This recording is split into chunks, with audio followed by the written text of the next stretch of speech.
Welcome! In today's demonstration, we're going to show you how to add a ReCaptcha rule using a function available on Azion Marketplace. It's a fantastic way to enhance the security of your applications. So let's dive in! On the Azion console, head to the Products menu and select Marketplace. Then, browse through the cards to find the ReCaptcha solution.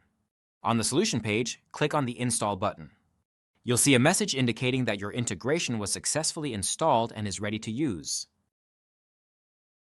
Now go to the main menu and select Edge Firewall. Let's create a new rule set by clicking on Add Firewall button.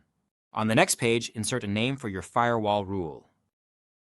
Select the domains that you want to protect.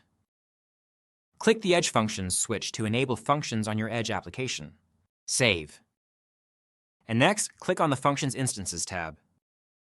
And click the Function Instance button. Give a name to your function and select the ReCaptcha function from the drop-down menu. In the Args tab, pass the credentials you obtained from the Google ReCaptcha page, like the site key and secret key. Optionally, you can customize arguments of the ReCaptcha challenge box. Click the Save button to save the function. Now, go back to the Edge Firewall page and select the Rules Engine tab.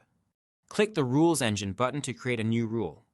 Give a name to the rule and select a criteria to run the rule, like the host name of the domain you want to run the ReCaptcha on. I will insert triggers to the ReCaptcha function when the host is equal to my domain. Below the criteria, select the behavior to be Run Function and choose the ReCaptcha function you created. Click the Save button to save the rule. And there you have it. The ReCaptcha solution is now running for every request made to the domain you indicated. You've successfully created a new Edge application from scratch and added a new ReCaptcha rule using a function available on Azion Marketplace. So, if you want to enhance the security of your applications, this is a fantastic way to go about it. Thanks for joining us in this demonstration, and stay tuned for more tech-savvy content.